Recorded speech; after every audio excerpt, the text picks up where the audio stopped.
Respondendo pergunta das pessoas que me enviaram através de um formulário. Meu nome é Carlinhos Senegal, eu sou missionário e vou estar respondendo perguntas de pessoas agora a respeito do chamado missionário. Carlinhos, quando você chegou em Senegal, quais foram os maiores desafios culturais e o que mudou em você quanto à sua visão antes e depois de ir? A gente foi, eu e minha mulher Débora, em 2014.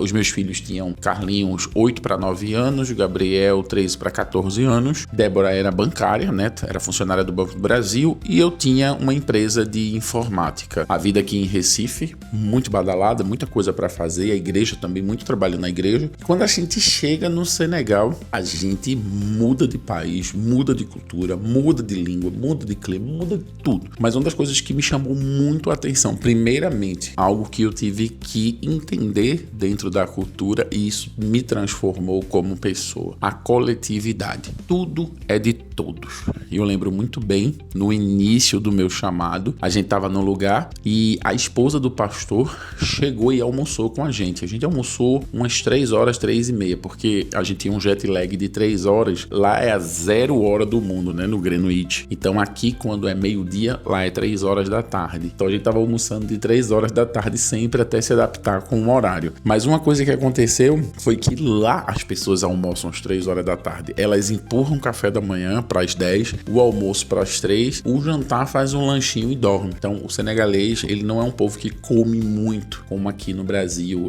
café, lanche, almoço, lanche, café, lanche. Então você vai ver que é um povo que tem um corpo bem definido e tal. Mas essa mulher chegou, a mulher do pastor, e ela almoçou com a gente. O almoço já é dentro de um bowl só, de um prato só. Isso é uma das coisas que me chamou a atenção. Por quê? Eu disse: a gente vai comer num prato só, a gente vai tocar na comida do outro. Não, eu descobri isso depois de estudar muito, que isso é uma proteção cultural. O que é uma proteção cultural? A cultura, ela vai se moldando para fazer com que a sociedade ela consiga sobreviver. Como a gente está falando de um país que não é desenvolvido economicamente como o Brasil, então existe muita escassez.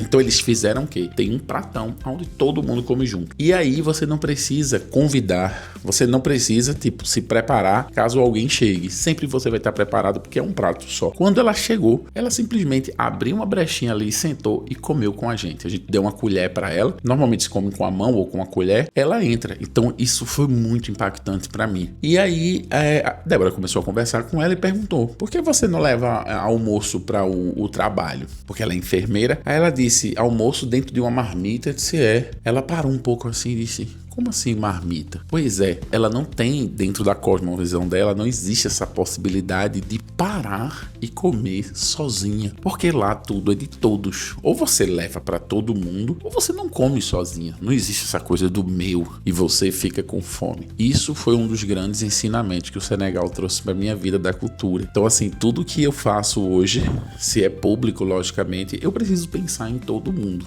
Porque não existe, tem até uma frase assim que significa Ubuntu: eu sou porque somos, ninguém é sozinho. Isso é uma frase da cosmovisão africana. Apesar da África ser um grande continente com mais de 50 países, é algo da cosmovisão africana no geral. Então ela disse comer sozinha, ou seja, ela nunca parou para pensar nisso. Então ela sentou, a gente comeu todo mundo no mesmo prato, e é interessante, quem come menos, quem come mais, fica até o final. Os meninos, lógico, chuparam o osso da galinha, mas acaba que se chega mais alguém, se chega outro, o dono da casa, o anfitrião, ele come menos. Isso é muito interessante. Ou seja, não tem aquela coisa, não convida fulano, não chama fulano. Não existe essa ideia de escassez porque você é o dono da comida. Chegou mais alguém, você come menos. Chegou mais alguém, a mãe come menos, as crianças comem menos. Ou seja, a prioridade está sempre conectada ao estrangeiro, a quem está chegando, ao visitante. Priorizar quem vem de fora, porque é uma cultura de honra e vergonha. A gente tá sempre pensando em honrar as pessoas, honrar quem tá chegando. Então isso foi uma das coisas que me impactou muito. A segunda coisa é a questão do tempo. O tempo no Senegal, ele é relativo,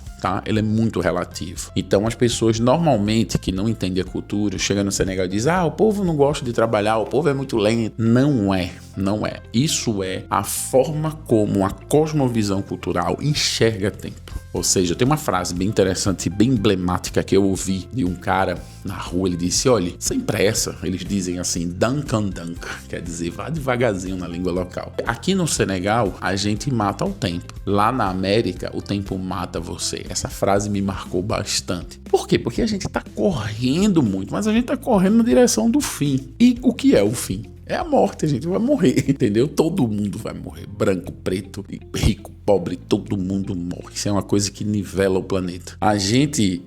Isso mudou muito a minha vida. No Senegal, a prioridade são as pessoas, não as coisas, não os processos. Então você vai ver uma comunidade que comunica, que fala, que pergunta, que não tem tanta pressa. Ou seja, uma comunidade que sabe que a terra ela vai dar o seu fruto, né? Eu tô falando isso literalmente porque eu fiquei numa comunidade rural. Então vai vir a chuva no meio do ano, a gente lança semente, a semente cresce, as sementes vão vir, a gente vai pilar o amendoim, a gente vai fazer farinha, a gente vai comer, de novo vai chover. E se de repente faltar, o vizinho tem. Se o vizinho tem, ele compartilha, porque tudo é de todos. Então essa vivência, e se eu passar aqui, eu posso passar o dia trazendo outras vivências, mas eu não quero que esse vídeo fique muito longo para você, mas essas vivências em comunidade, a relativização do tempo, a forma como ele enxerga o tempo e a forma como eles dividem as coisas me ajudou bastante como ser humano. Porque normalmente aqui no Brasil, se você tem uma dificuldade com paternidade, você é uma pessoa que tem muita crença de escassez. Tudo vai faltar, tudo você guarda,